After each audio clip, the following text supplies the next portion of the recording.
दोस्तों, हमारे YouTube channel पर आपका स्वागत है।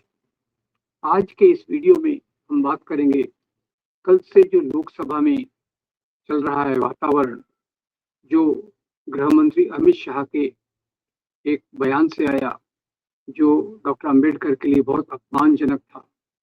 उस बयान के बाद पूरे लोकसभा में और बाहर एक बड़ा प्रकार से विरोध चालू हो गया है और उस विरोध के समझने के लिए बीजेपी ने और आगे कोशिश की कि इस जो विरोध की चल रही है बात, उससे ध्यान हटाकर इसको एक हिंसा के तौर पर ले जाया जाए।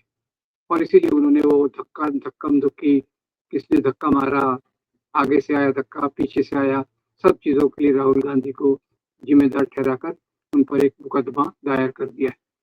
अब अमित शाह ने क्या कहा? अमित शाह ने कहा, अंबेडकर का नाम 6 बार लिया और कहा कि अंबेडकर का नाम लेना एक फैशन हो गया है। अब इसके विरोध में ये तो काफ़ी अपमानजनक बात थी डॉक्टर अंबेडकर के लिए। तो विपक्ष ने मांग की कि अमित शाह ने इसके लिए माफ़ी मांगना चाहिए और ये बात उनके इस्तीफे की भी कही गई। प्रधानमंत्री को निवेदन किया गया कि वो अमित शाह को गृह मंत्री के पद से हटा दें।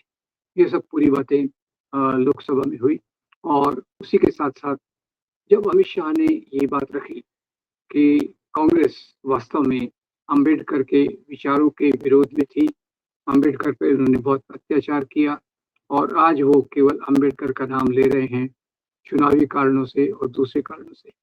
अब अमित शाह की ये बात में उन्होंने 2-3 मुद्दे उठाए। एक तो कहा कि हमें डॉक्टर अंबेडकर ये आर्टिकल 370 के खिलाफ थे, सरकार की विदेश नीति के खिलाफ थे और सबसे बड़ी बात वो जो ये बाकी बातें हुई गृह भारत में उनके खिलाफ थे और सरकार ने जब उनकी बात नहीं मानी तो उन्होंने इस्तीफा दे दिया। अब ये बात तो है कि उन्होंने इस्तीफा तो दिया, और इस्तीफा किस कारण से दिया, ये भी एक समझने की बात है। क्या कांग्रेस ने हमेशा डॉक्टर अंबेडकर का विरोध किया या कहीं विरोध किया, कहीं समर्थन किया और उसमें खास तौर से पंडित नेहरू पर इल्जाम लगाए, जैसे आजकल बीजेपी की आदत है, हर एक गलती के लिए जवाहरलाल नेहरू को जिम्मेदार ठहराना। इसके चलते उन्होंने ये भी बताया कि जवाहरलाल नेहरू, इन्होंने अंबेडकर का जगह-जगह विरोध किया। अब इसमें सच्चाई क्या है?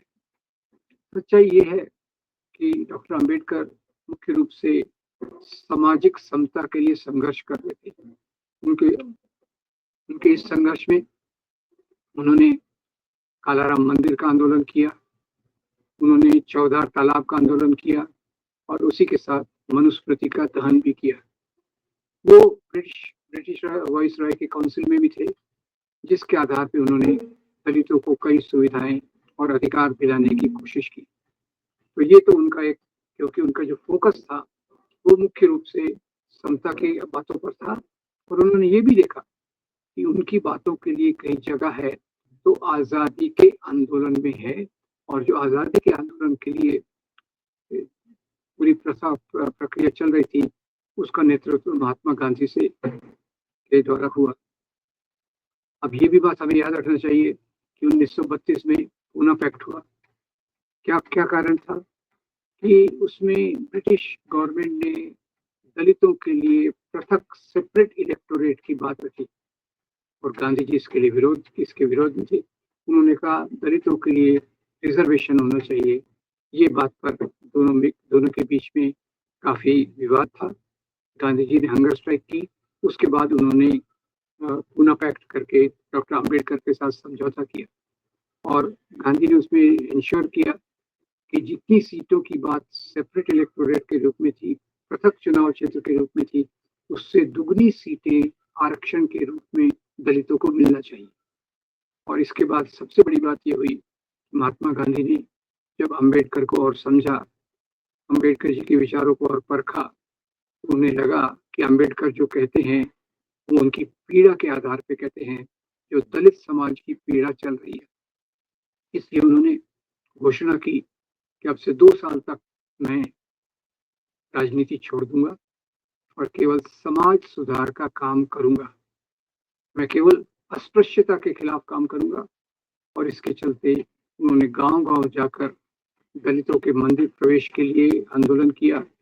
गांव-गांव जाकर दलितों को सार्वजनिक कुएं पर पानी पीने का अधिकार के लिए आंदोलन किया। और ये अस्पृश्यता उन्मूलन में एक बहुत बड़ा कदम था जो महात्मा गांधी ने जिसकी शुरुआत की। इसी के चलते आगे जाति व्यवस्था नहीं होनी चाहिए, ये सब नहीं होना चाहिए। इसके लिए उन्होंने जो प्रण लिए, 2 प्रण क्या लिए।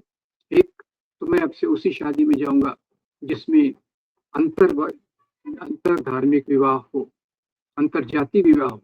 अंतरजातीय विवाह पे उनका ज्यादा जोर था और इसीलिए एक बार वो अपने नजदीकी रिश्तेदार की शादी में भी नहीं गए। क्यों नहीं गए? क्योंकि वो शादी उसी जाति में थी, वो उनके सिद्धांतों के खिलाफ था। फिर उन्होंने अपने साबरमती आश्रम में एक दलित परिवार को आश्रय दिया। आश्रम के लोगों ने विरोध किया पर वो अपनी बात पर टिके रहे और उन्होंने आश्रम बंद होने पर भी आ गए। और सौभाग्य से सारा भाई परिवार ने उनको एक बड़ी रकम दी और आश्रम चल रहा। तो यहाँ ये भी याद दिला दूं कि डॉक्टर बाबा साहब अम्बेडकर की दूसरी बार शादी हुई वो एक ब्राह्मण महिला से हुई। और बाबा साहब अम्बेडकर लिखते हैं कि आज अगर बापू जिंदा होते तो वो बहुत खुश होते। तो जहाँ अंतर विरोध दिखाया जा रहा है राष्ट्रीय आंदोलन का, कांग्रेस का, गांधी का, नेहरू का, अम्बेडकर के साथ, उसके विपरीत जहाँ जरूरत पड़ी गांधी और अम्बेडकर, गांधी और नेहरू, गांधी और संविधान सभा, इनके बीच में गहरा रिश्ता भी था। और ये इसी कारण से था कि जब नेहरू ने पहली बार अंतरिम सरकार, इंटरिम गवर्नमेंट बनाई तो उसके मंत्रिमंडल की लिस्ट लेकर वो जवाहरलाल नेहरू के पास पहुंचे और जवाहरलाल नेहरू ने बापू को कहा कि बापू आप ये जरा लिस्ट को देख लीजिए। बापू ने कहा मुझे लिस्ट नहीं देखना, केवल एक बात बताओ, क्या इस लिस्ट में अम्बेडकर का नाम है? नेहरू ने कहा है। तो बोले ठीक है, बाकी सब आपको जो जैसा लगे कीजिए। उसके बाद दूसरा एक बड़ा चुनौती आई, वो थी संविधान सभा की अध्यक्षता। ये सबसे महत्वपूर्ण बात होने वाली थी और इसमें भी जवाहरलाल नेहरू गांधी जी से पूछते हैं कि संविधान सभा की ड्राफ्टिंग कमेटी की अध्यक्षता के लिए कौन उचित रहेगा। ड्राफ्टिंग कमेटी के लिए ये बहुत महत्वपूर्ण बात थी और इसमें भी गांधी जी ने कहा इसके लिए अम्बेडकर उचित रहेंगे। तो ये उन दोनों का संबंध था। अब तीसरी बात जो अमित शाह कहते हैं कि पिछले हमारी सत्ता में आने के बाद ही इनके पुतले बने और इनका ये हुआ और उनको जो उनका जन्म दिवस है वो हम सामाजिक समरसता दिवस के रूप में मनाएंगे, यानी ये बीजेपी आरएसएस संघ परिवार। अब दोस्तों ये तो बाबा साहब का अपमान है। क्यों? कि बाबा साहब ने कहा जाति व्यवस्था का निर्मूलन होना चाहिए और ये कह रहे हैं इसमें समरसता होनी चाहिए। अलग अलग जातियां बनी रहे, उनके बीच में समरसता हो, प्रॉब्लम सॉल्व। जाति व्यवस्था के अंत के बारे में जो अम्बेडकर ने बात की उसका इन्होंने पूरा विरोध करके अब उनका जन्मदिन सामाजिक समरसता दिवस के रूप में मनाने की बात की है। अब जहां तक सवाल है कि बाबा साहब ने इस्तीफा क्यों दिया, वो इसका पूरा दोष नेहरू की विदेश नीति पे डाल रहे हैं, आर्टिकल 370 पे डाल रहे हैं और जो मुख्य कारण था उसको वो छुपा रहे हैं। कारण क्या था कि जवाहरलाल नेहरू ने अम्बेडकर जी को निवेदन किया कि हमारे समाज में सुधार की बहुत जरूरत है और इसमें सबसे बड़ा समाज जो है वो हिंदू समाज है।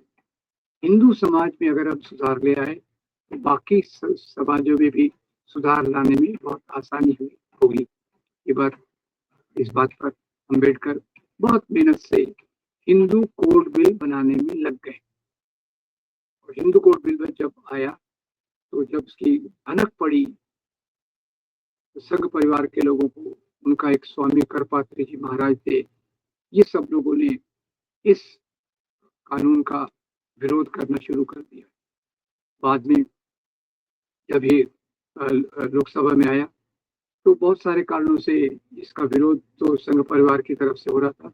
उसमें संघ परिवार में तो और ज्यादा नहीं थे, ज्यादातर तो आरएसएस के कुछ प्रतिनिधि, आरएसएस के प्रतिनिधि, भारतीय जनसंघ के कुछ लोग थे, उनकी विचारधारा के समर्थन वाले कुछ लोग थे, और कुछ लोग दूसरी पार्टीज के भी थे जो इस हिंदू कोड बिल के महत्वपूर्ण सुझावों का विरोध कर रहे थे। उसके कारण ये बिल पास न हो सका, एक्ट न बन सका। उसी के दर्द से, उसी की पीड़ा से बाबा साहब ने कैबिनेट से इस्तीफा दे दिया। तो आज वैसे भी झूठ बोलने की कमी नहीं है। जो मुख्य कारण था हिंदू कोड बिल, उसका विरोध कौन कर रहा था? उसका विरोध अमित शाह के पूर्वज कर रहे थे। मेरा मतलब है उनके विचारधारा के पूर्वज, जिस विचारधारा के आधार पर वो चलते हैं उसके पूर्वज कर रहे थे। इसमें कांग्रेस का कोई योगदान नहीं है। जहां तक कांग्रेस का सवाल था, इन्होंने हर बार बाबा साहब को अपने बीच में एकोमोडेट करने की इच्छा जाहिर की। उनको राज्यसभा के सदस्य के रूप में भी लिया ताकि वो मंत्रिमंडल में उनको शामिल किया जा सके, उनको बड़ी जिम्मेदारियां दी जा सके। तो उसमें एक एक चीज निकाल कर कि उन्होंने इलेक्शन में इसका विरोध किया, उसमें इसमें इसका विरोध किया। तो ये भी आपको बता दूं, बाबा साहब 2 बार लोकसभा का चुनाव हार गए थे, और उस चुनाव में हारने का एक कारण ये भी था कि जो हिंदू महासभा के प्रतिनिधि थे उन्होंने भी बाबा साहब को हराने की पुरजोर कोशिश की। और मोटे में मैं बता दूं कि बाबा साहब के विचारों के सबसे बड़ा कोई विरोधी है तो वह हिंदू राष्ट्रवाद की राजनीति। हिंदू राष्ट्रवाद एक तरफ मनुस्मृति का समर्थन करता है और दूसरी तरफ भारतीय संविधान के मूल्यों को विदेशी मूल्य बताता है। बाबा साहब अम्बेडकर ने मनुस्मृति का दहन किया इस आधार पे कि इसमें स्त्री और शूद्रों की गुलामी के कानून दिए हैं। भारतीय संविधान को बनाया ताकि हम स्वतंत्रता, समता, बंधुकता के आधार पर जी सके। एक और बात वो ये है, बाबा साहब ने पहले हिंदू धर्म के अंदर सुधार करने की कोशिश की और उन्होंने देखा कि भाई इसमें सुधार की कोई गुंजाइश नहीं है। ये जो दक्षिणपंथी लोग हैं ये बिल्कुल सुधार नहीं चाहते। उसके बाद उन्होंने घोषणा की, मैं हिंदू धर्म में जन्मा था, ये मेरे हाथ में नहीं था, और मैं हिंदू धर्म में मरूंगा नहीं। इसीलिए उन्होंने बाद में जाकर बौद्ध धर्म को स्वीकार किया अपने अनुयायियों के साथ। ये एक जो मुख्य बात है, अमित शाह और उनके साथियों की वो सच्चाई को छुपाकर एक झूठ के आधार पे बाबा साहब का अपमान कर रहे हैं। उनका उद्देश्य है कांग्रेस को बदनाम करना, उसी के साथ साथ वो बाबा साहब का भी बहुत बड़ा अपमान कर रहे हैं। ये बात हमें याद रखना चाहिए। और इन मुद्दों से ध्यान हटाने के लिए अब बीजेपी इसको उसमें परिवर्तित कर रही है, मार पीट, झगड़ा, लड़ाई।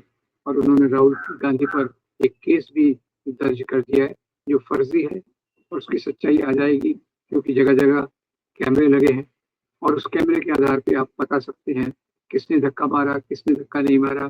पर इनका उद्देश्य वो सच्चाई को जानने में नहीं है, सच्चाई को छुपाने में है, मुद्दों से ध्यान भटकाने में है। मैं तो इतना ही निवेदन करना चाहूंगा और उम्मीद करता हूँ कि आप इन बातों से सहमत होंगे।